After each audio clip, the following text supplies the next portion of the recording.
Assalamualaikum warahmatullahi wabarakatuh. Alhamdulillah. Alhamdulillah rabbil alamin. Nahmaduhu wa nasta'inuhu wa nastaghfiruh. Wa na'udzu billahi min shururi anfusina wa min sayyiati a'malina. Man yahdihillahu fala mudilla lahu wa man yudlil fala hadiya lahu. Asyhadu an la ilaha illallah wahdahu la syarika lahu wa asyhadu anna Muhammadan 'abduhu wa rasuluh.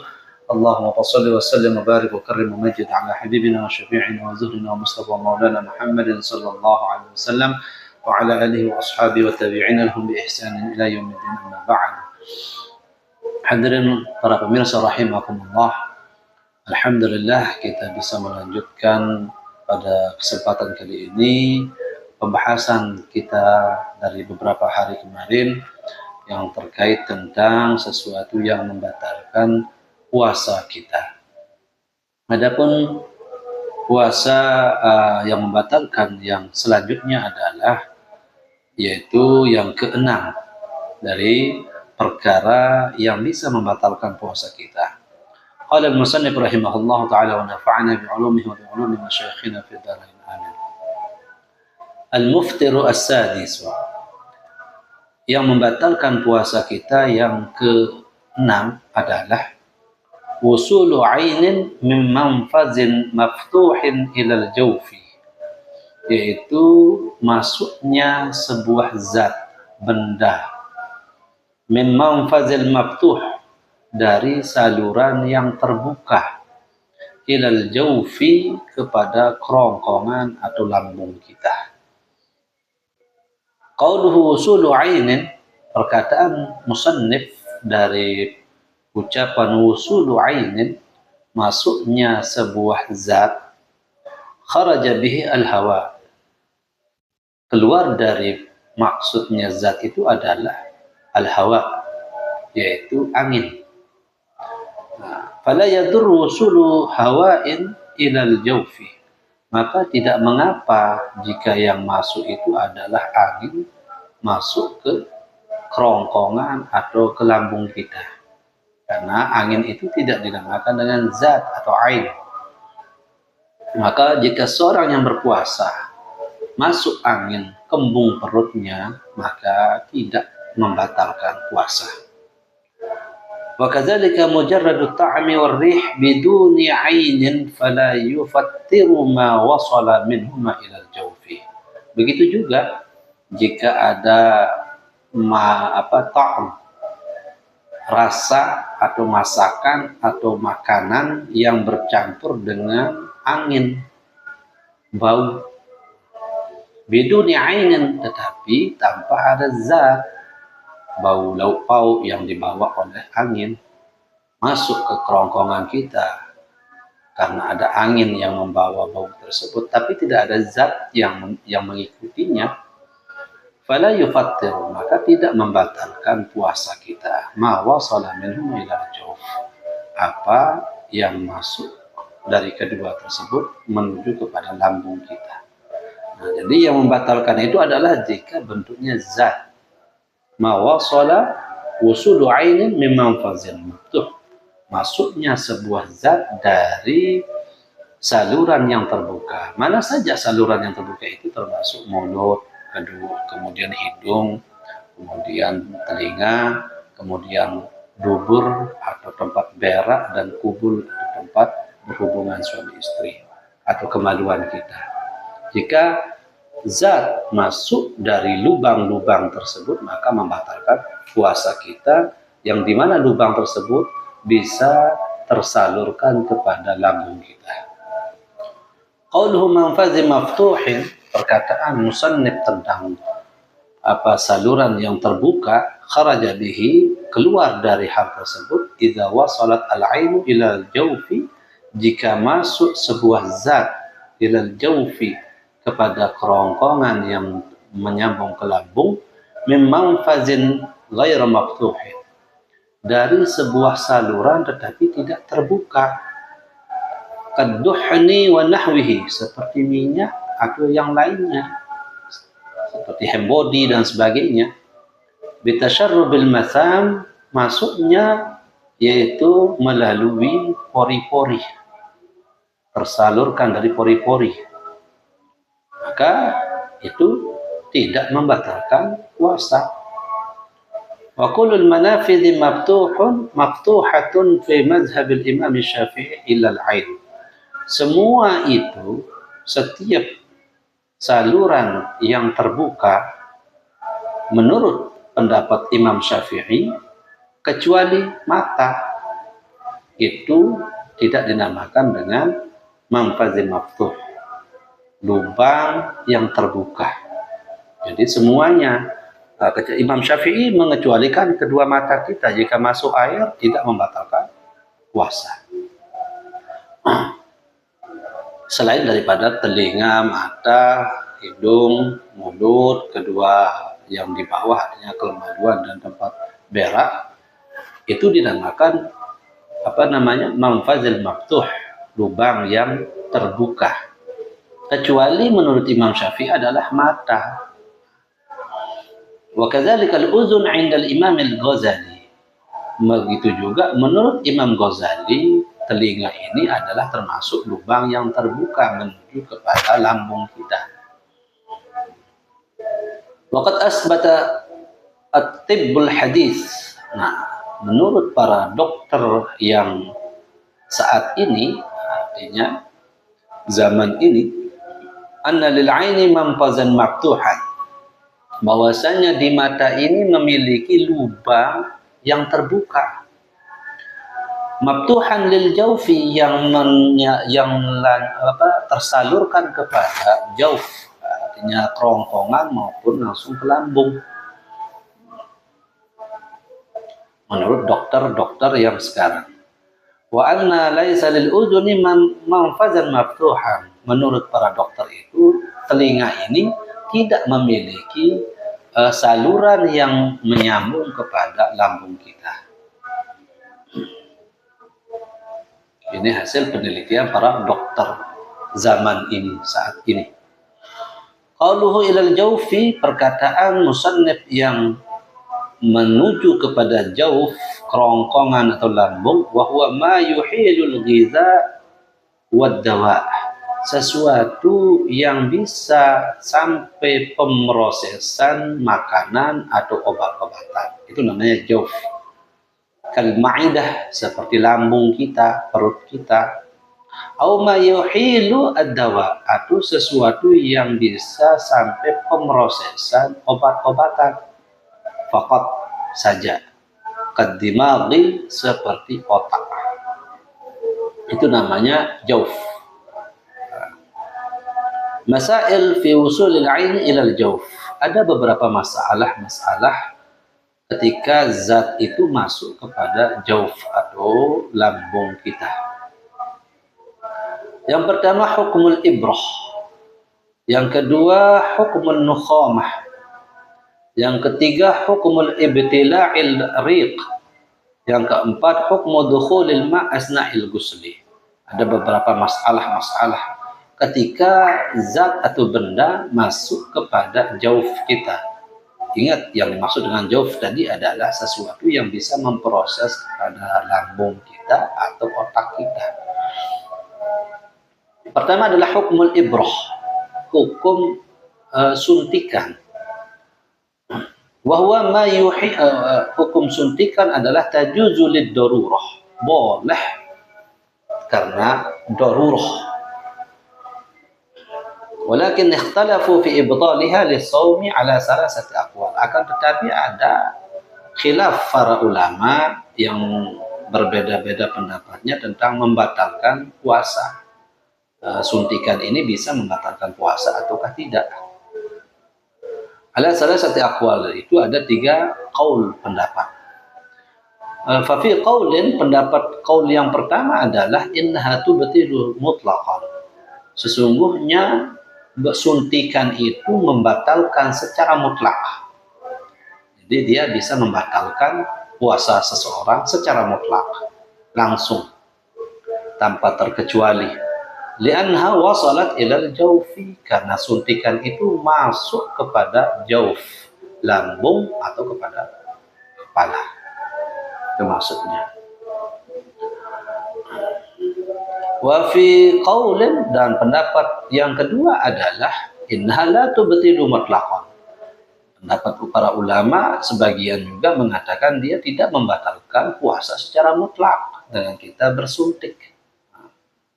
Li'annaha wasalat ilal jawfi min ghairi manfadhi maftuhin. Pendapat mereka ini adalah karena bahwasanya suntikan itu memang wasalat ilal jawf, masuk kepada lambung, masuk kepada jawfnya kita yang berpuasa, tetapi masuknya itu min ghairi manfadhin maftuh, bukan dari lubang yang terbuka.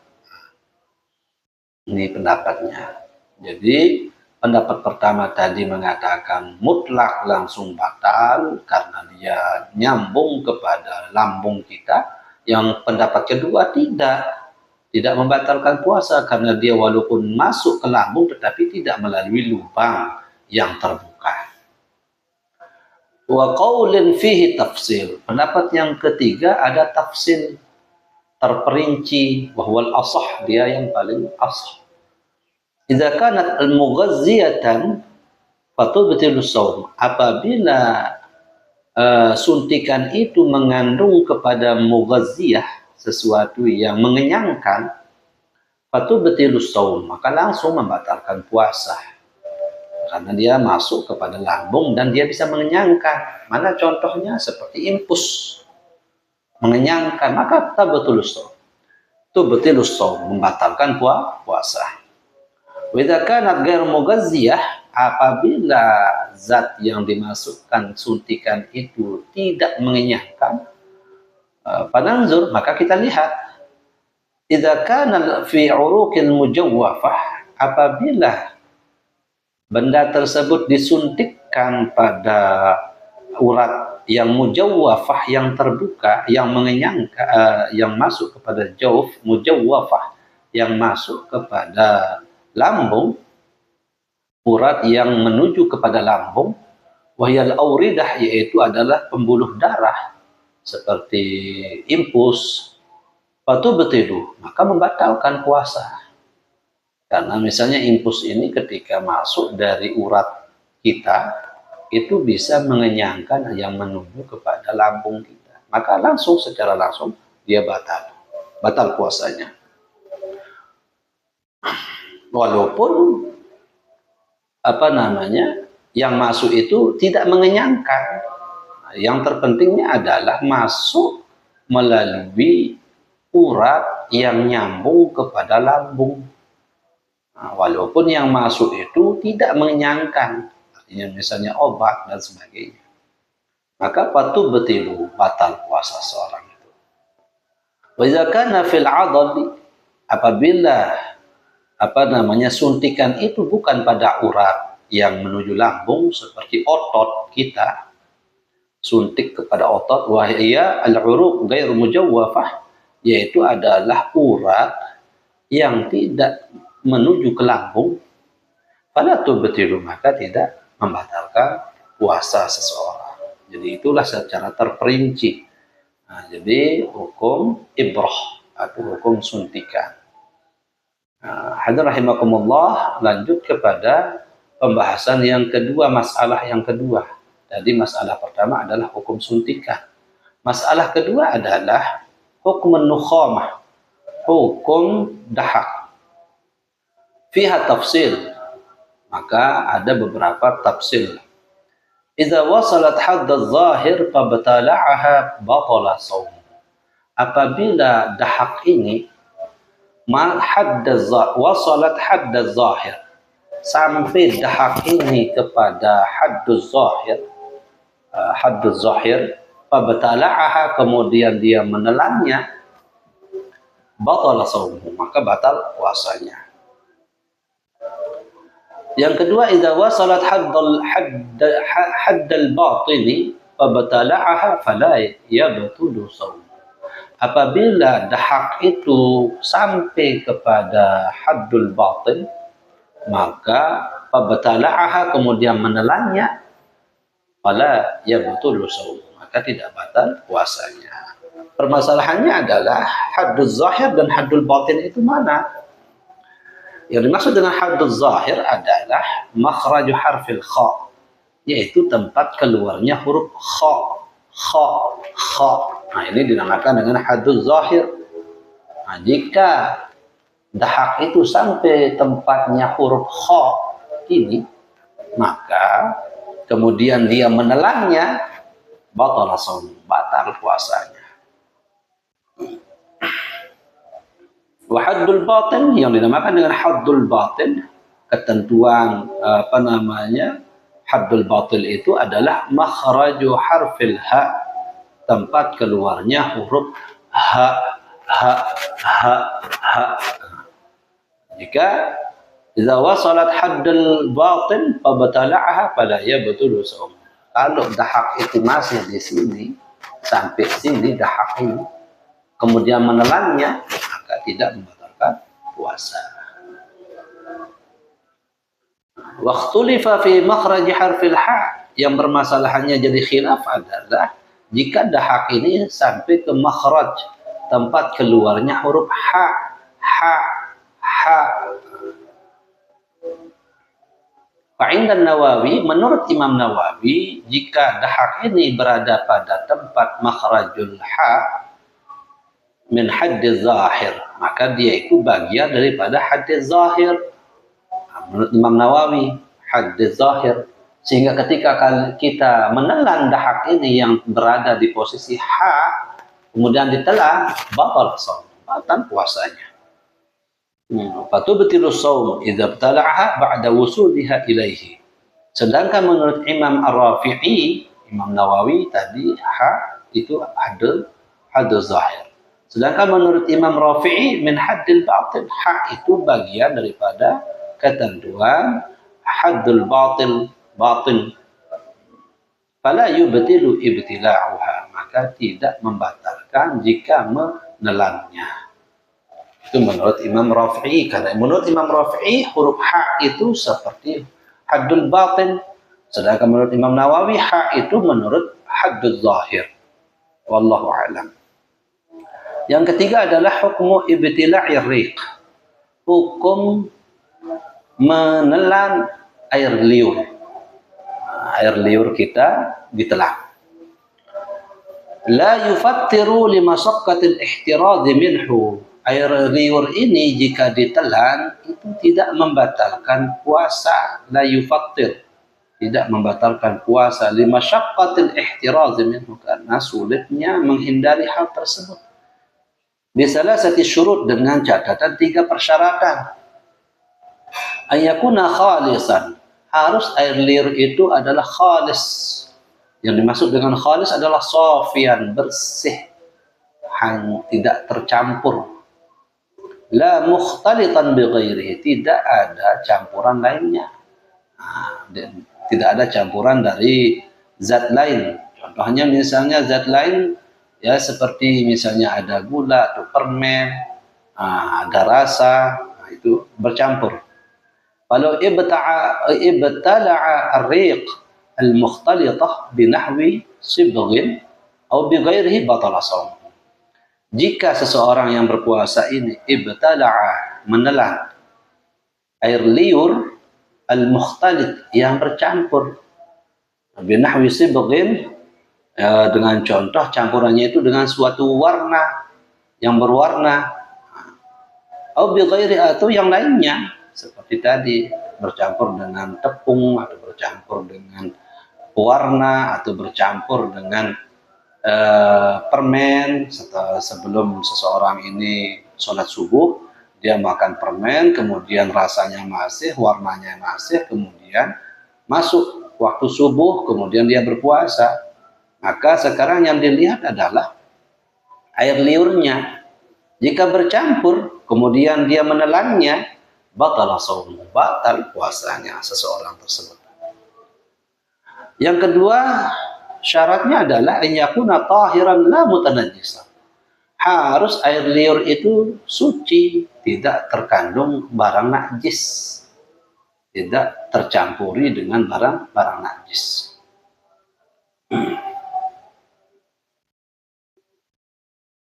Walau kana safian, jika air liur itu suci, ka'an tanajjasa binahwi damin, seperti dia itu najis, terkena najis dengan darah Tsumma naqa'u biduni ma'in, kemudian dia menghilangkan darah tersebut tanpa menggunakan air. Fala yazalu riquhu wa famuhu najisan, dan tidak hilang bekas darah tersebut. Wa famuhu najisan, dan bibirnya itu menjadi najis, giginya misalnya berdarah banyak, tapi dia cuma berkumur, membuangnya tidak menggunakan air, tidak berkumur. Itu maksudnya. Fala yazalu riquhu, maka tidak hilang bekas daripada darah tersebut. Wa famuhu najisan, maka mulutnya itu menjadi najis. Wa in kana safiyan fala budda min ghuslihi bil ma', maka tidak boleh tidak untuk membasuhnya menggunakan air.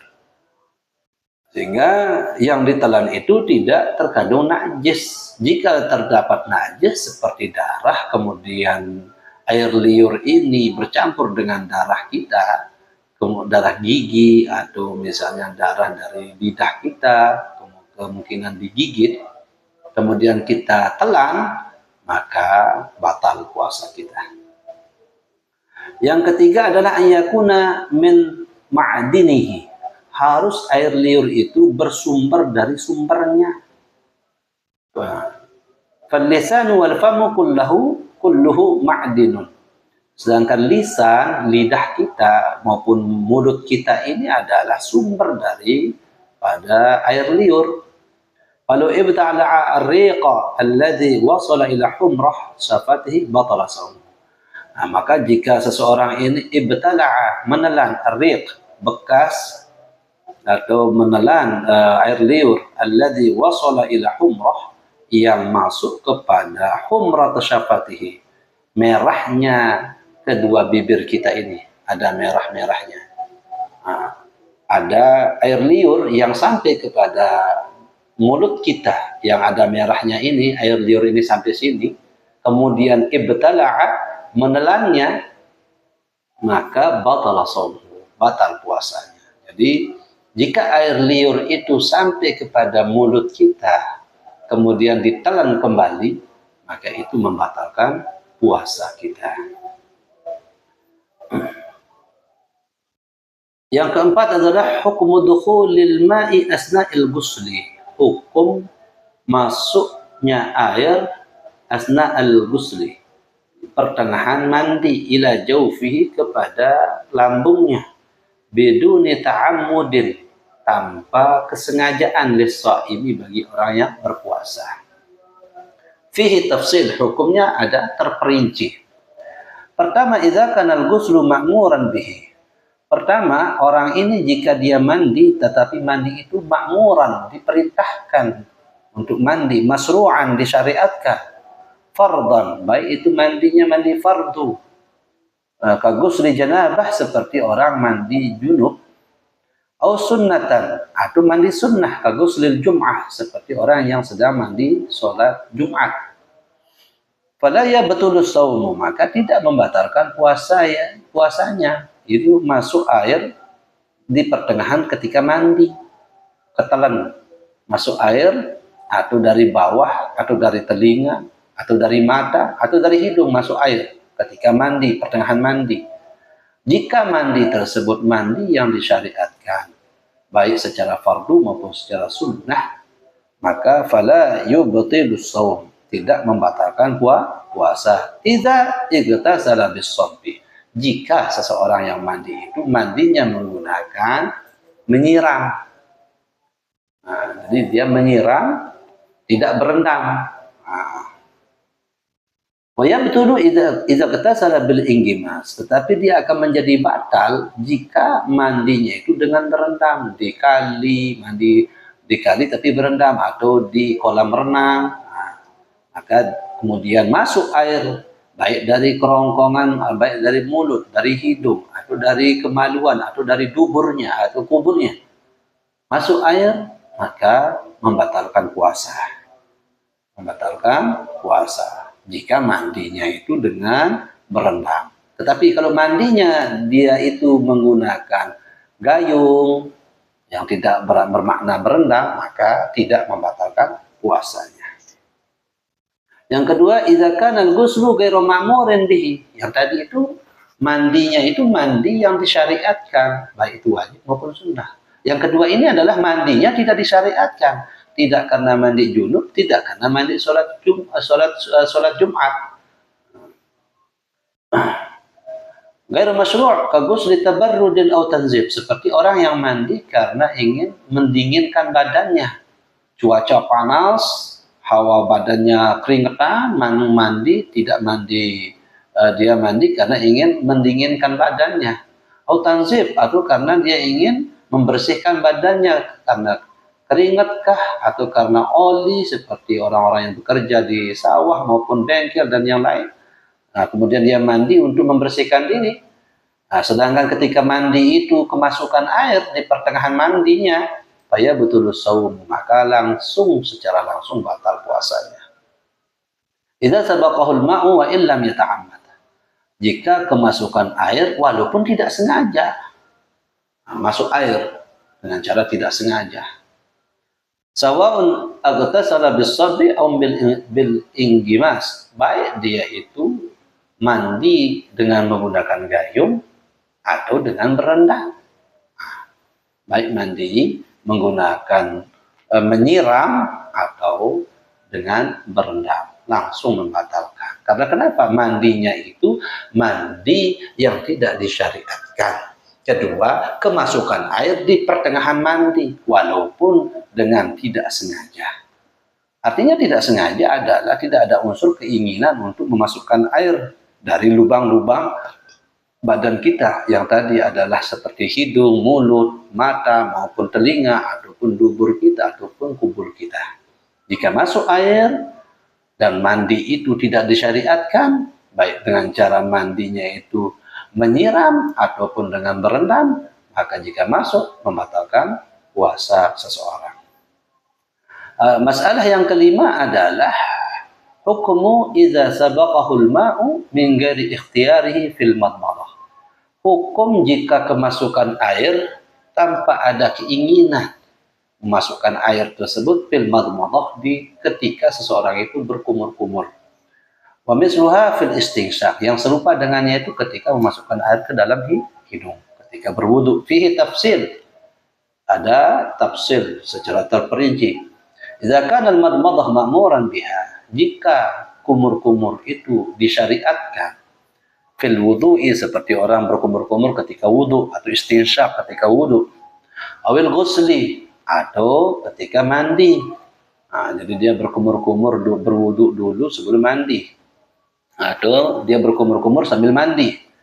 Pananzur, maka kita lihat, illam yubaligh fiha, jika dia tidak berlebihan di dalam berkumur-kumur atau istinsyaq, masuk air, fala yabtulu shaumu idza sabaqahu, maka tidak membatalkan puasanya. Ketika dia puasa, dia berkumur-kumur tetapi tidak berlebihan, dan istinsyaq tidak berlebihan, secukupnya, atau sekali atau dua kali atau tiga kali, tidak berlebihan, tidak sampai berkali-kali, maka fala yubtilu shaum, tidak membatalkan puasanya walaupun air yang masuk ini tanpa keinginannya, artinya gair ikhtiar untuk memasukkan ke dalam lambungnya. In balagha fiha, jika dia berlebihan, seseorang ini berkumur-kumur, masalah yang kedua, tafsir yang keduanya, jika dia berlebihan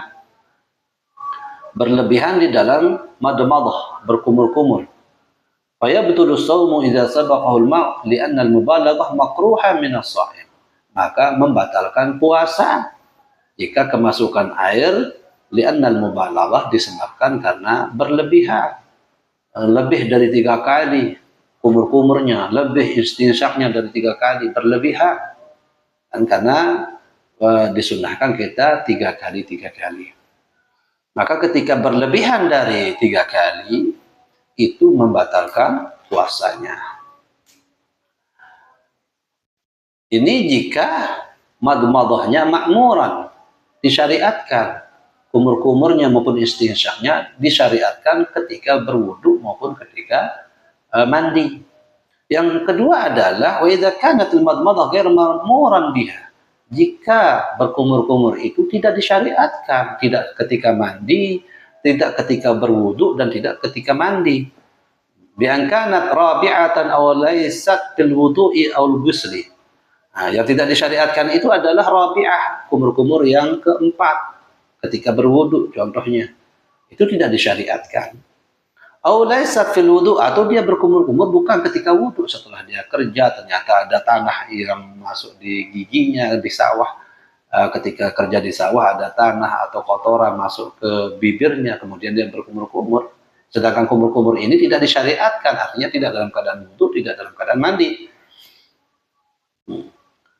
Awil ghusli fayabtul biha as-saumu wa illam yubaligh. Maka membatalkan puasa jika masuk air walaupun tidak yubaligh, tidak berlebihan dalam berkumur-kumur.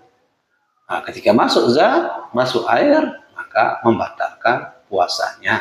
Karena berkumur-kumur yang dimaksud itu berkumur-kumur tidak dalam keadaan yang disyariatkan, tidak dalam keadaan berwudu atau dalam keadaan mandi. Wallahu a'lam bishawab. Nanti kita lanjutkan. Sekian dari saya, kurang lebihnya mohon maaf. Akhirul kalam, hadanallahu wa iyyakum ajma'in. Assalamualaikum warahmatullahi wabarakatuh.